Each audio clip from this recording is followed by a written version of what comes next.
it's me. Yeah, you probably forgot who I am because this video is so late and your memory is so short. Just kidding.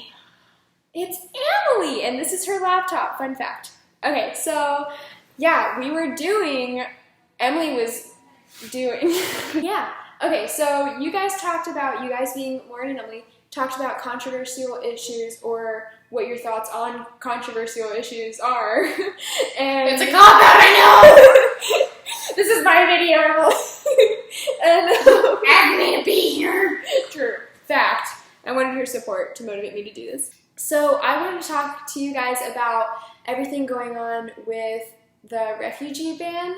And I really wish I did more research on this, but I didn't. But I did some research. Yeah, basically Donald Trump made an executive order halting the admission of refugees to the U.S. from seven Muslim-majority countries. I wrote them down, so I'm looking down.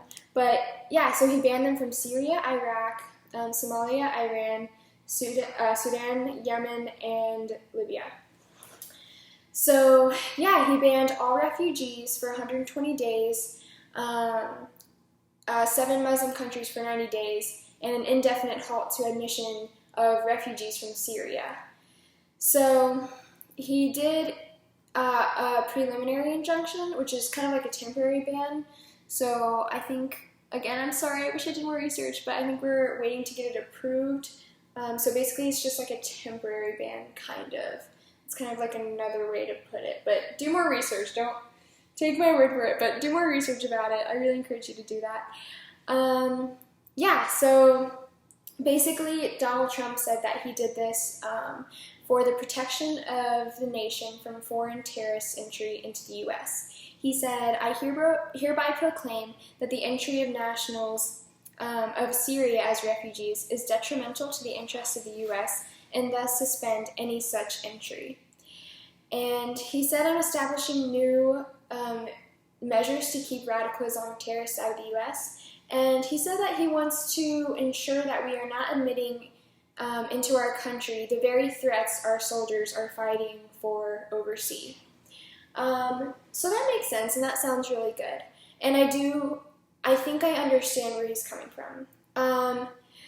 But yeah, so I wanted to start off by presenting you guys with some statistics. I'm going to try to cut this short because I'm already at 3 minutes.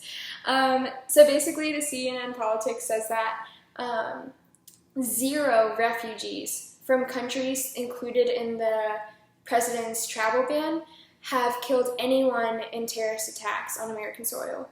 So basically, no one in American soil has been killed from a terrorist attack by a refugee from one of the countries he banned.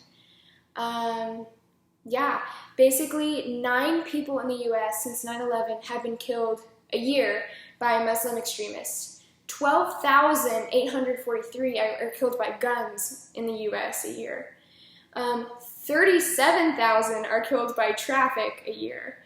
Yeah, so just keep those statistics in mind. Here's some Bible verses that I thought could be applicable. Stop laughing at me. To the situation with the refugees going on. Leviticus 19:33-34 says, when a foreigner resides among you in the land, do not mistreat him. The foreigner residing among you must be treated as your native born. Love them as you love yourself, for you were foreigners in Egypt.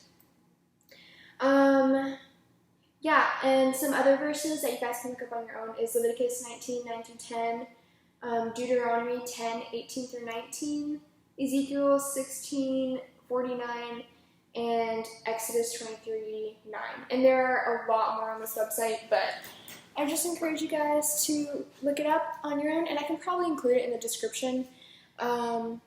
Yeah, so basically why I wanted to do this video in the first place was because I worked with refugees overseas in the East this summer, and I was talking with my friend, and he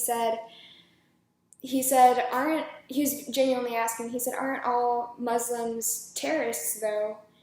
And I thought, wow, no, they're not at all. They have the same kind of view of us though, in the sense that their impression of Americans is based on what they see in Hollywood films And that's a terrible impression. Like, I don't want to be compared to Hollywood films, drinking and sex addicts. We're not like that, but that's what they see about Americans. That's all they hear about Americans, so that's what they assume. Same thing with us. All we hear nowadays about Muslims and Muslim culture is about terrorists. And the reason why they're refugees is because they're having to flee their hometown, their home country, because of the terrorists. So they don't like the terrorists either. Same thing, it's like saying we are the same people as the people who shoot up movie theaters and schools. No, we're both American, but we're not. No, that's totally wrong. Not everyone's a radical jihadist. A quote from Ramadan, I want to say. I'm pretty sure that's a holiday, but that's his last name. He says, "Your enemy is not the refugee. Your enemy is the one who made him a refugee." All right, bye guys. I will see you hopefully on an actual Friday. Okay, bye. Emily, you want to say bye? She's just chilling. Bye.